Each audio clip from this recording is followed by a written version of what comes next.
जब अक्रूर जी ने हस्तिनापुर की यात्रा की और वापस आकर कृष्ण को पांडवों की दशा के विषय में जानकारी दी, उसके उपरांत वहां और भी घटनाएं घटित हुई। पांडवों को लाख से बने हुए घर में स्थानांतरित कर दिया गया और बाद में उसमें आग लगा दी गई। सबने सोचा कि अपनी माता सहित सभी पांडवों की मृत्यु हो गई। भगवान श्री कृष्ण और बलराम जी के पास भी ये जानकारी भेज दी गई। परस्पर मंत्रणा करके अपने संबंधियों के प्रति सहानुभूति प्रदर्शित करने के लिए उन्होंने हस्तिनापुर जाने का निश्चय किया। श्री कृष्ण और बलराम जी को निश्चित रूप से ज्ञात था कि उस भयंकर अग्नि में पांडवों की मृत्यु नहीं हुई होगी, किंतु फिर भी वो अपने प्रियजनों की मृत्यु के शोक में सम्मिलित होने के लिए हस्तिनापुर जाना चाहते थे। हस्तिनापुर पहुंचने पर कृष्ण और बलराम भीष्म देव से भेंट करने गए, क्योंकि वो कुरु वंश के प्रमुख थे। उसके बाद ही उन्होंने विदुर, गांधारी और गुरु द्रोण से भेंट की।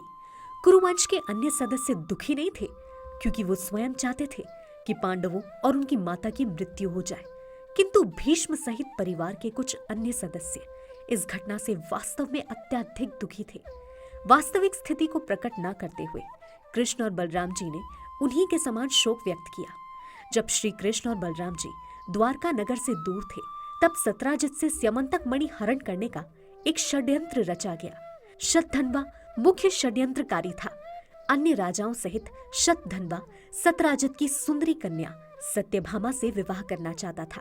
सत्राजित ने विभिन्न राजाओं को ये वचन दिया था कि वो अपनी सुंदरी पुत्री का कन्यादान उन्हें करेगा, किंतु बाद में निर्णय परिवर्तित हो गया और स्यमंतक मणि सहित सत्यभामा श्री कृष्ण को समर्पित कर दी गई।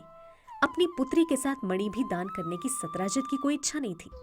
कृष्ण को उसकी मानसिक स्थिति का ज्ञान था, इसलिए उन्होंने उसकी पुत्री को स्वीकार किया, लेकिन मणि लौटा दी। श्री कृष्ण से मणि वापस प्राप्त करने के उपरांत वो संतुष्ट था और सदैव उसे अपने साथ ही रखता था। लेकिन श्री कृष्ण और बलराम जी की अनुपस्थिति में अनेक लोगों ने सत्राजित से मणि छीनने का षड्यंत्र रचा। उन षड्यंत्र करने वालों में भगवान श्री कृष्ण के भक्त अक्रूर जी और कृतवर्मा भी सम्मिलित थे। अक्रूर जी और कृतवर्मा मणि को श्री कृष्ण के लिए ही प्राप्त करना चाहते थे और इसी कारण वो षड्यंत्र में सम्मिलित हुए। उन्हें ज्ञात था कि श्री कृष्ण वो मणि प्राप्त करना चाहते हैं, लेकिन सत्राजित ने उसे उचित रीति से नहीं दिया था। अन्य लोग षड्यंत्र में इसलिए सम्मिलित हुए क्योंकि वो सत्यभामा का हाथ न मिलने के कारण निराश थे। उनमें से कुछ लोगों ने सत्राजित का वध करके मणि हर लेने के लिए शतधन्वा को उकसाया। साधारणतया ये प्रश्न उठाया जाता है कि अक्रूर जी जैसे महान भक्त इस षड्यंत्र में क्यों सम्मिलित हुए। वैसे तो कृतवर्मा श्री भगवान के भक्त थे, फिर भी वो षड्यंत्र में क्यों सम्मिलित हुए। श्रीला जीव गोस्वामी और उनके जैसे महान अन्य महाजनों ने ये उत्तर दिया है कि वैसे तो अक्रूर जी महान भक्त थे, लेकिन वृंदावन के निवासियों ने उन्हें श्राप दिया था। अक्रूर जी ने उनकी भावनाओं को चोट पहुंचाई थी, इसलिए पापियों द्वारा घोषित षड्यंत्र में सम्मिलित होने के लिए उन्हें बाध्य होना पड़ा। उसी तरह कृतवर्मा भी एक भक्त थे, लेकिन कंस से उनकी घनिष्ठ संबंध के कारण वो भी पाप से दूषित थे और इसी कारण वो भी षड्यंत्र में सम्मिलित हुए। सभी षड्यंत्रकारियों के उकसाने पर एक रात्रि शतधन्वा ने सत्राजित के घर में प्रवेश किया और सोते हुए सत्राजित का वध कर दिया। शतधन्वा निंदनीय पापी था। वैसे तो अपने पापों के कारण उसका जीवन अधिक दिनों का नहीं था, फिर भी उसने घर पर सोते हुए सत्राजित का वध करने का निश्चय किया। जब सत्राजित का वध करने के लिए उसने घर में प्रवेश किया, तब समस्त स्त्रियां उच्च स्वर में क्रंदन करने लगी, किंतु उनके प्रबल विरोध करने पर भी शतधन्वा ने बिना असमंजस के सत्राजित की उसी भांति निर्दयता से हत्या कर दी, जिस प्रकार कसाई वधशाला में पशु की हत्या करता है। श्री कृष्ण घर से अनुपस्थित थे, इसलिए सत्राजित के वध की रात्रि उनकी पत्नी सत्यभामा अपने पिता के घर में उपस्थित थी। सत्राजित के मृत शरीर को तत्काल शमशान नहीं ले जाया गया, क्योंकि सत्यभामा श्री कृष्ण से मिलने हस्तिनापुर जाना चाहती थी। इसलिए सत्राजित के शरीर को तेल के पात्र में सुरक्षित रखा गया, जिससे श्री कृष्ण आकर सत्राजित के मृत शरीर को देख सके और शतधन्वा के विरुद्ध उचित कार्यवाही कर सके। सत्यभामा ने अपने पिता की भयंकर मृत्यु के विषय में श्री कृष्ण को जानकारी देने के लिए तत्काल हस्तिनापुर के लिए प्रस्थान किया। जब सत्यभामा ने श्री कृष्ण को उनके ससुर की मृत्यु के विषय में सूचित किया, तब वो सामान्य मानव के समान विलाप करने लगे। कर्म और कर्म के फल से भगवान श्री कृष्ण का कोई प्रयोजन नहीं है, किंतु वो एक मानव का अभिनय कर रहे थे, इसलिए उन्होंने सत्यभामा के पिता की मृत्यु पर अपनी पूर्ण सहानुभूति अभिव्यक्त की। अपने ससुर की मृत्यु के विषय में सुनकर उनके नयन अश्रुओं से पूर्ण हो गए। अपनी पत्नी सत्यभामा सहित कृष्ण और बलराम तत्काल द्वारका लौट आए और शतधन्वा का वध करने और मणि को हर लेने की योजना बनाने लगे। वैसे तो शतधन्वा नगर का एक शक्तिशाली व्यक्ति था, फिर भी वो श्री कृष्ण से अत्यधिक भयभीत था। इस प्रकार श्री कृष्ण के आगमन से उसके भय में और वृद्धि हो गई। अपने वध की श्री कृष्ण की योजना को समझकर वो तत्काल कृतवर्मा का आश्रय लेने गया, किंतु जब उसने कृतवर्मा से आश्रय देने की प्रार्थना की तब उन्होंने कहा, मैं कृष्ण और बलराम को कभी भी अप्रसन्न नहीं करूंगा, क्योंकि वो सामान्य व्यक्ति नहीं है, वो श्री भगवान है। जिसने कृष्ण और बलराम के प्रति अपराध किया हो, मृत्यु से उसकी रक्षा कौन कर सकता है? उनके क्रोध से किसी की रक्षा नहीं की जा सकती है। कृतवर्मा ने आगे कहा कि वैसे तो कंस शक्तिशाली था और अनेक असुर उसके सहायक थे, लेकिन फिर भी कृष्ण के कोप से उसकी रक्षा नहीं हो सकी। जरासंध के विषय में क्या कहें, जिसे कृष्ण ने 18 बार पराजित किया और प्रत्येक बार उसे युद्ध से निराश लौटना पड़ा था। जब कृतवर्मा ने सहायता करना अस्वीकार कर दिया, तब शतधन्वा अक्रूर जी के पास गया और उनसे सहायता की याचना करने लगा। अक्रूर जी ने भी उत्तर दिया, कृष्ण और बलराम दोनों ही स्वयं श्री भगवान हैं और जिसे भी उनकी असीम शक्ति का ज्ञान है, वो कभी उन्हें अप्रसन्न करने या उनसे युद्ध करने का साहस नहीं करेगा। उन्होंने शतधन्वा को आगे सूचित किया, कृष्ण और बलराम इतने शक्तिशाली हैं कि इच्छा मात्र से वो समस्त सृष्टि की रचना कर रहे हैं, उसका पालन और संहार कर रहे हैं। वैसे तो समस्त सृष्टि पूर्ण रूपेण कृष्ण के नियंत्रण में है, फिर भी दुर्भाग्यवश जो व्यक्ति भ्रम से भ्रमित हो गए हैं, वो उनकी शक्ति को नहीं समझ सकते हैं। उन्होंने उदाहरण दिया कि 7 वर्ष की आयु में भी कृष्ण ने गोवर्धन पर्वत को उठा लिया था, और जिस प्रकार कोई बालक छोटी सी छतरी लिए रहता है, वैसे ही उन्होंने उस पर्वत को 7 दिन तक उठाए रखा। अक्रूर जी ने शतधन्वा को स्पष्ट रूप से सूचित किया कि वो सदैव कृष्ण को सादर प्रणाम करेंगे। कृष्ण समस्त निर्मित वस्तुओं के परमात्मा है और समस्त कारणों के आदि कारण है। जब अक्रूर जी ने भी शतधन्वा को आश्रय देना अस्वीकार किया, तब उसने स्यमंतक मणि अक्रूर जी के हाथों में देने का निश्चय किया। उसके बाद तीव्र गति से निरंतर 400 मील तक दौड़ सकने वाले एक घोड़े पर सवार होकर वो नगर से भाग गया। जब कृष्ण और बलराम को शतधन्वा के पलायन की जानकारी दी गई, तब वो गरुड़ के चित्र से अंकित ध्वज वाले अपने रथ पर सवार हो गए और तत्काल उसका पीछा किया। कृष्ण शतधन्वा से विशेष रूप से क्रोधित थे और उसका वध करना चाहते थे, क्योंकि उसने एक श्रेष्ठ पुरुष सत्राजित का वध किया था। सत्राजित श्री कृष्ण के ससुर थे और शास्त्रों का आदेश है कि जो कोई भी गुरुजन के प्रति द्रोह करता है, अर्थात गुरुद्रोही व्यक्ति को उसके अपराध के अनुरूप अवश्य ही दंड दिया जाना चाहिए। शतधन्वा ने श्री कृष्ण के ससुर का वध किया था, इसलिए कृष्ण ने किसी भी भांति उसका वध करने का निश्चय कर ही लिया था। शतधन्वा का अश्व हाँफ उठा और मिथिला के एक उपवन के समीप मर गया। घोड़े की सहायता न मिलने से शतधन्वा स्वयं तीव्र गति से दौड़ने लगा। शतधन्वा के प्रति न्यायोचित व्यवहार करने के लिए कृष्ण और बलराम भी रथ से उतर गए और पैदल ही शतधन्वा का पीछा करने लगे। जब शतधन्वा और कृष्ण दोनों ही पैदल भाग रहे थे, तब कृष्ण ने अपने चक्र से शतधन्वा का शीश काट दिया। शतधन्वा के वध के पश्चात कृष्ण ने उसके वस्त्रों में स्यमंतक मणि ढूंढी, किंतु मणि नहीं मिली। तब वो बलराम जी के समीप लौट गए और कहा, हमने इस व्यक्ति का व्यर्थ में ही वध कर दिया, क्योंकि मणि इसके पास नहीं मिली। श्री बलराम ने सुझाव दिया, हो सकता है कि मणि द्वारका में किसी और व्यक्ति के संरक्षण में रखी गई हो, इसलिए यही श्रेष्ठ होगा कि तुम द्वारका लौट जाओ और मणि को ढूंढ निकालो।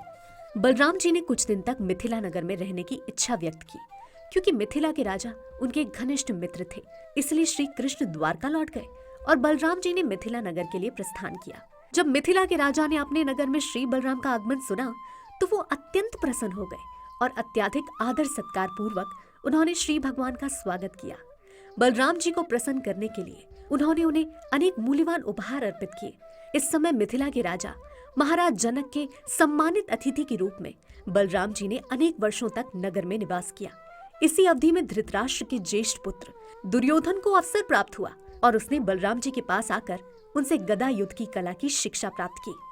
शतधन्वा का वध करने के पश्चात कृष्ण द्वारका लौट गए और अपनी पत्नी सत्यभामा को प्रसन्न करने के लिए उन्होंने उनके पिता के हत्यारे शतधन्वा की मृत्यु की जानकारी दी, किंतु उन्होंने सत्यभामा को यह भी बताया कि मणि उसके पास नहीं मिली। उसके बाद ही धार्मिक विधि विधानों के अनुसार सत्यभामा सहित कृष्ण ने अपने ससुर की मृत्यु के सम्मान में अनेक प्रकार के संस्कार संपन्न किए। उस संस्कार में परिवार के सभी मित्र और संबंधी सम्मिलित हुए।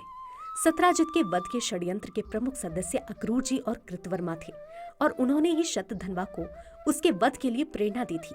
किंतु जब उन्हें श्री कृष्ण के हाथों शतधन्वा के वध की जानकारी प्राप्त हुई और ये भी सुना कि श्री कृष्ण द्वारका लौट आए हैं, तब दोनों ने तत्काल द्वारका त्याग दिया। नगर से अक्रूर जी की अनुपस्थिति होने के कारण द्वारका के नागरिकों को आशंका होने लगी कि अब महामारी फैलेगी और प्राकृतिक प्रकोप होंगे। ये एक प्रकार का अंधविश्वास था, क्योंकि जब भगवान श्री कृष्ण उपस्थित हों तो महामारी, दुर्भिक्ष या प्राकृतिक उपद्रव नहीं हो सकते थे। लेकिन अक्रूर जी की अनुपस्थिति में द्वारका में कुछ उपद्रव हुए। एक बार वाराणसी की सीमा में काशी के प्रदेश में भयानक सूखा पड़ा और एकदम वर्षा नहीं हुई। उस समय काशी के राजा ने गांधिनी नामक अपनी पुत्री का विवाह अक्रूर जी के पिता के साथ निश्चित किया। काशी के राजा ने एक ज्योतिषी की सलाह पर ऐसा किया था। वास्तव में ऐसा हुआ कि अक्रूर जी के पिता के साथ राजकन्या का विवाह होने के पश्चात उस प्रदेश में पर्याप्त वर्षा हुई। अक्रूर जी के पिता की इस शक्ति के कारण उनके पुत्र अक्रूर जी भी उन्हीं के समान शक्तिशाली समझे जाते थे।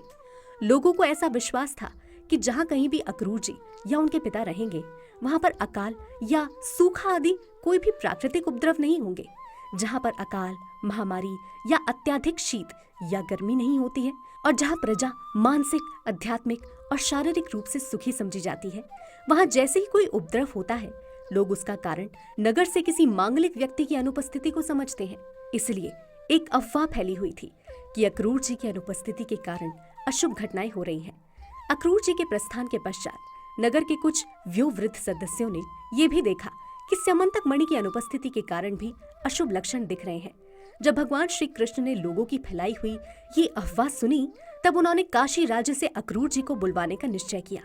अक्रूर जी श्री कृष्ण के चाचा थे, इसलिए जब वो द्वारका लौटे तब भगवान श्री कृष्ण ने सर्वप्रथम गुरुजन के योग्य रीति से उनका स्वागत किया।